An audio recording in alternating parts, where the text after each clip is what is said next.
virtual choir. This was actually the second version that he did, and I think he's done at least 5 now, where people audition by recording themselves singing. He sends out the parts, and then you record yourself singing the part by yourself, and you send it back in, and then his technicians put it all together.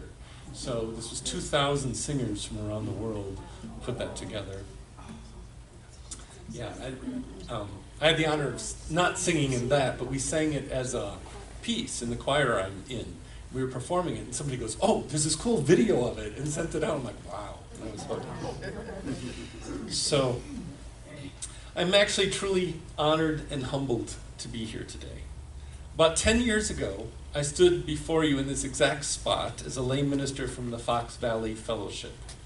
I was testing my early preaching skills and provided some pulpit fill in those days for the 6 lay-led fellowships within probably an hour and a half's drive of Appleton, where I live.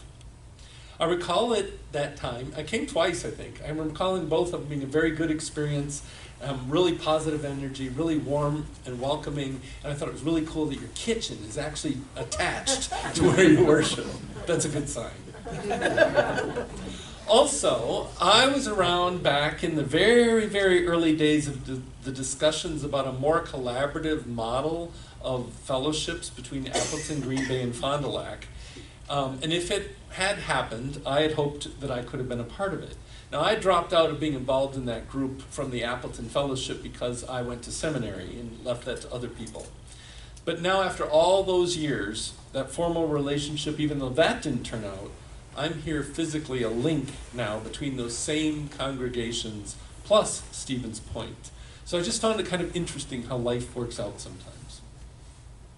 So to get connected quickly between all of us, I'd like to play a little bit of one of those icebreaker games. This one's called Who Are You?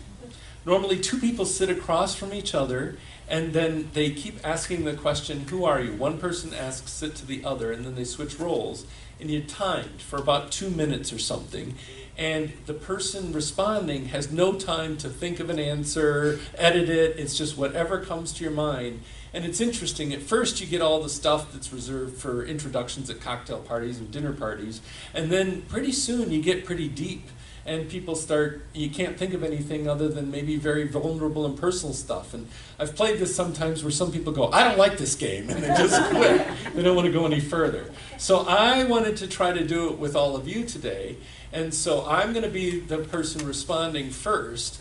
And I thought it would be a little awkward to have you randomly just shouting out, who are you, to me. So I asked Sylvia if she'll just shout out, who are you? We'll do it 10 times, and I'll go through what I want to tell you about myself. So I'm sorry, I did rehearse it, it's not random.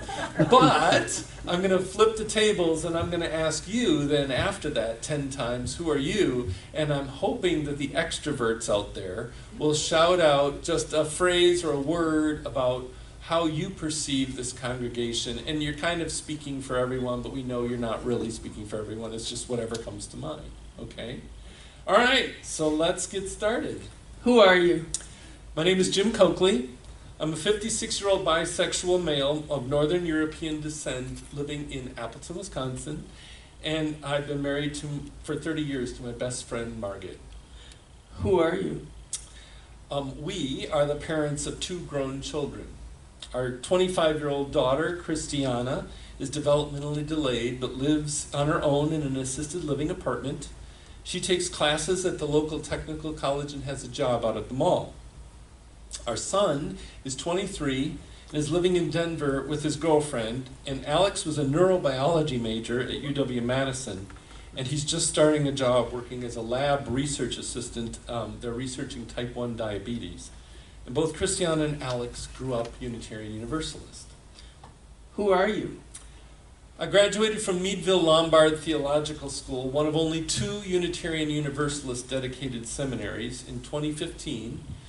And it comes with this really fancy sounding degree, Master of Divinity. I love that. I was ordained by the Fox Valley Unitarian Universalist Fellowship in Appleton last November. And this year I will be servicing 2 other congregations in addition to this one, the fellowships in Green Bay and Stevens Point, all of them on a part-time basis. Who are you? In addition to my part-time ministry, I work full-time at Kimberly-Clark as a mid-level manager focused on strategy and cost transformation. More crazy sounding titles. I love to sing. I'm a member of New Voices. It's a semi-professional choir in Appleton, which basically means you have to try out to get into it. And over the years, I've had small parts in a few summer theater productions. And this year, I'm actually in Footloose at Riverside Theaters in Neenah. And then I absolutely love to cook and to eat. Who are you? I grew up in northern Illinois, but I left to go out of state for college to St. Olaf College in Northfield, Minnesota. I graduated with a BA in economics and German, and later went on to get my MBA in marketing at the University of Minnesota. Who are you? I was raised in a conservative branch of the Lutheran Church, became Congregationalist during college, and then Unitarian Universalist 22 years ago when my family moved to Appleton. Through the years, we've been really, really active members of that fellowship, and those experiences and then later my lay ministry experiences led me to my call to ministry. Simply put, I feel that there is a need I can fill. I feel called to provide professional ministry to the emerging lay-led fellowships in Northeast Wisconsin. Who are you? I'm an avid bicyclist. For a couple of years, I even commuted the 20-mile round trip to my office throughout the winter with studded snow tires on my bike and a ton of layers of clothes. I like to run in the woods, and I play water polo over lunch with coworkers. My spouse has talked me into joining her hot yoga classes, and I've started getting into strength training to counter the offset to your muscles from aging. And I have to do all of this exercise because of what I said earlier, my love of eating. Who are you? I'm very interested in social action issues focused on the environment, equality for lesbians, gays, bisexuals, and transgender people, and disadvantaged youth. I tend to express my activism by modeling what I think is appropriate behavior. For example, my spouse and I have never owned a dryer. We hang everything up.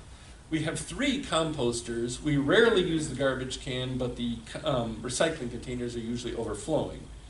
We were the first and probably still the only house in Appleton to have photovoltaic cells actually laminated to the metal roof that we have. We've had it over 10 years now.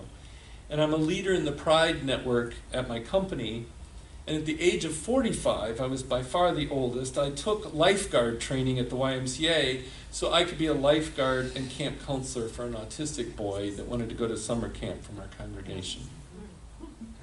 Who are you? Well, I rarely watch television these days. With that schedule, who would have time, right?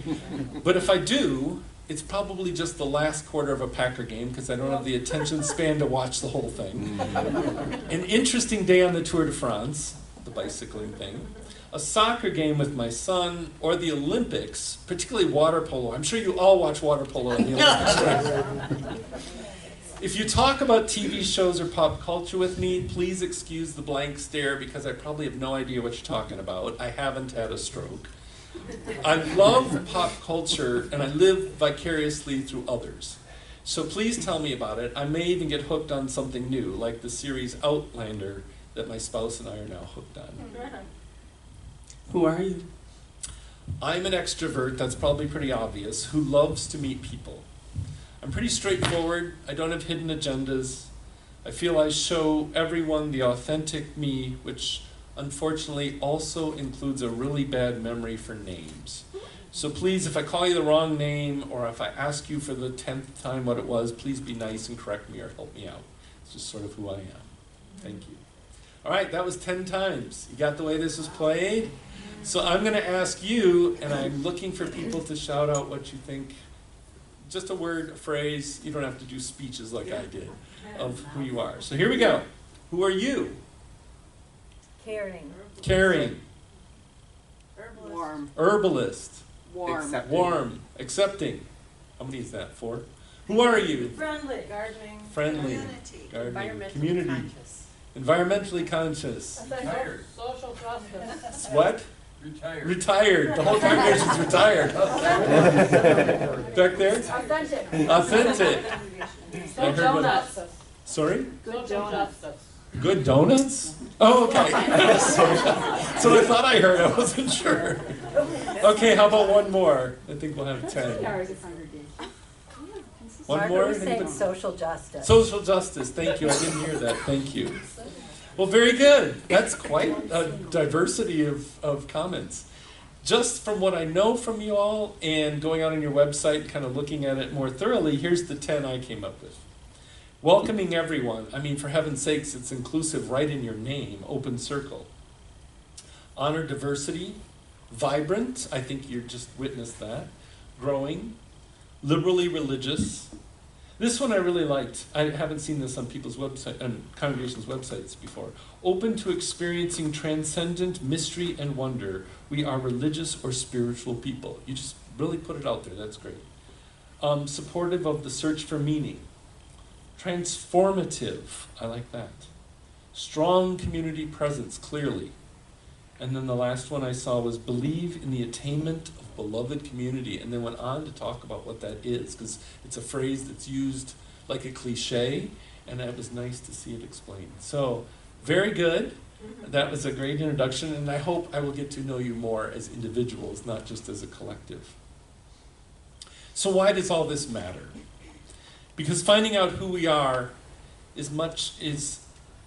because finding out who we are is the beginning of connection, and I believe connections matter very, very much.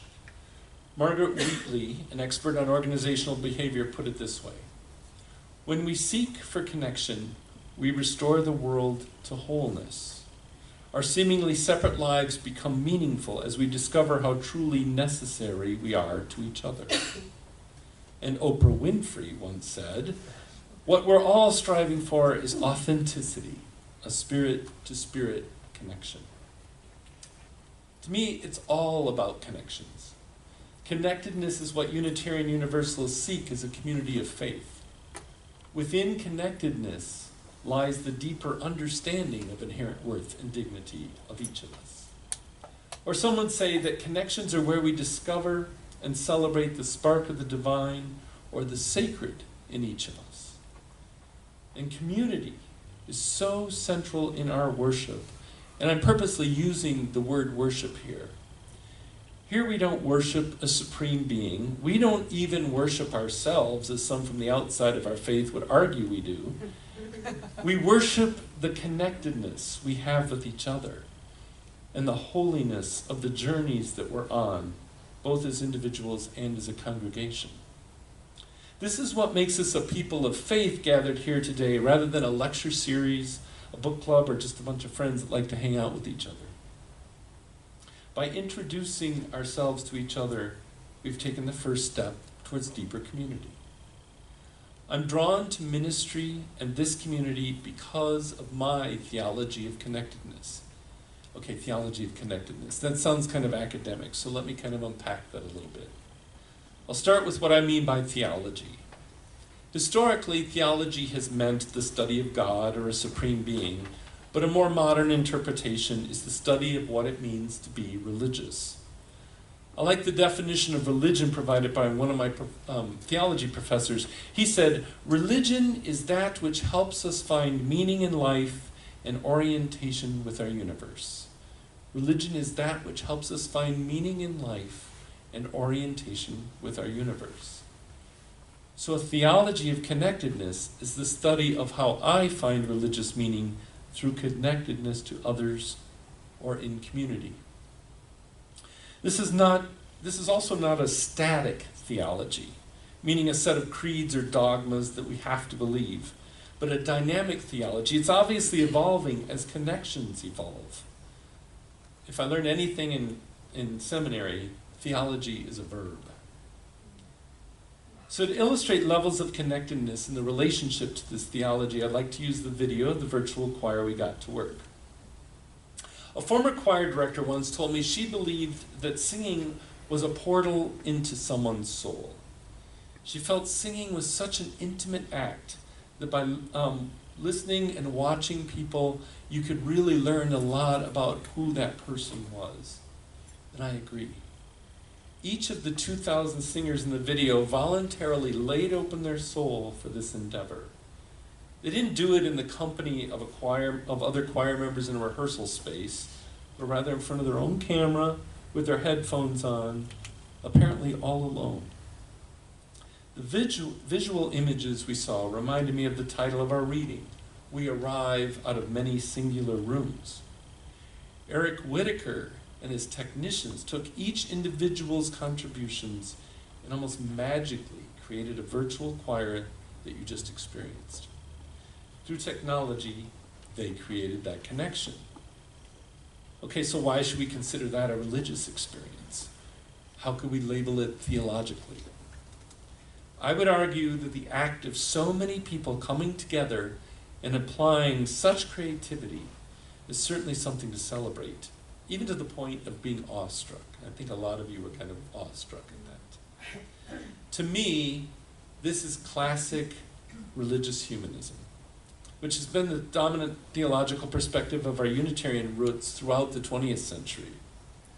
The religious meaning comes from the connectedness of human beings from across the globe and many cultures, creating a combined work of art. It's unique, powerful, and beautiful. So using my professor's definition of religion, the virtual choir brings not only inspiration, but meaning to our lives. But it also helps us orient ourselves to our universe, in this case, the other peoples of the globe.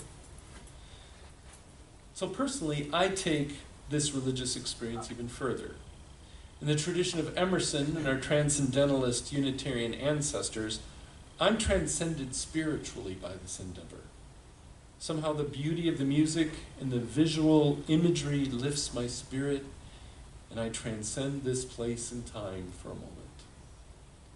This is experiential theology, finding religious meaning in one's experiences. In the 19th century, Emerson found it in nature, but this seems to be, in my opinion, a 21st century adaptation of the same thing. So although my theology of connectedness is closely related to both religious humanism and transcendentalism, it does go even further. Because one of the criticisms of both of those theologies is they overstress the importance of the individual. If you think about it, the whole virtual choir is nothing but the sum of a bunch of individuals. Until the entire piece was put together, none of them heard how they sounded as a whole. None of them were ever influenced by the others to create a different sound. Those of you who've sung in choirs know that the purpose is to blend your voice, to complement those around you. A good choir is not made up of individual soloists. In fact, the premier choir at my alma mater, St. Olaf, when they perform, they actually hold hands to physically stress blending vocally. Think of what this choir might have sounded like if they'd actually heard each other, if they'd actually known each other. This is what I mean by a theology of connectedness. It's not just about finding transcendent religious meaning in human endeavors, it's finding religious meaning in deeper relationships with others, and then transcending the everyday. Many who have never experienced Unitarian Universalism firsthand really struggle with comprehending how so many people with so many individual theologies can come to a place like this and make it work. And it's probably because their concept of connectedness is based on like-mindedness. It's natural for humans to seek those like themselves because it makes us more comfortable. It's easier to understand where the other's coming from, and we mutually, of course, reinforce each other's point of view. We do the same thing here. Look around a second. By all standard characteristics, ethnicity, cultural background, social class, etc., we are more similar than we are different. But how we find the sacred in our lives is probably quite varied in the room. Our mutual point of view is that the journey is what's sacred, not the destination. So continuing with the music analogy, I may be singing a humanist tune while somebody next to me is chanting a pagan ritual, and I may be in front of somebody behind me singing What a Friend We Have in Jesus. This all works as long as I can find my place here and those around me don't assume my journey is their journey and vice versa. I'll give you two examples, personal examples. One day a few years ago, I became aware of two deaths that moved me very deeply. First, I had heard that longtime National Public Radio reporter and Wiccan priestess Margot Adler had died. A few summers earlier than that, I had taken a course on contemporary paganism from Margot and had found her to be one of the most spiritual, articulate, and intelligent people I'd ever met. In her class, her storytelling drew me in, and I found transcendence in the chanting that we did for hours. I don't happen to share a lot of the supernatural beliefs that many in the Wiccan community hold dear, but I felt very connected because of the beauty and powerful metaphor of earth-based theology, and the ritual did speak to me. Upon hearing about her death, I posted a photo of Margot and me on Facebook in remembrance. And I noticed that the first 30 likes came from people with which we only had one mutual friend. It was Margot. And this was the worldwide pagan community. At that moment, I felt connected in our grief for the passing of Margot across the globe, across theology, gender, social class, and age. Our grief for Margot was a sacred connection. On the same day, within the same hour, I learned that the mother of a good friend died. This friend is a fundamentalist Christian who believes that God has a plan for every single one of us on this planet, and our sole purpose is to strive to fulfill the expectation of a specifically defined Christian life. She and I have had long talks about faith, and she knows I'm an atheist. We've agreed that neither of us could possibly convince the other to convert, and we just accept that. Yet years ago, when I was in need of a listening ear, she was there. And likewise, I passed my condolences on to her that week. We speak different religious languages. She prays to God on my behalf that He will heal my sorrow, and I tell her I hold her and her family close in my heart and wish her peace. In my mind, we're both saying the same thing. I care about you, and I want you to know that. Yet we do it in our own way. This is a theology of connectedness. The connection between us is the ultimate, not the language we use or the religious principles we uphold. As I said when I started, I'm honored to have been given this opportunity to create stronger connections with all of you in the coming year. Although we may speak different religious languages and hold a wide variety of beliefs, we need to always remember that it's our journeys that matter and our connectedness across those journeys that is sacred. Let us always honor the spirit within each of us that makes this community so strong and vital. Namaste.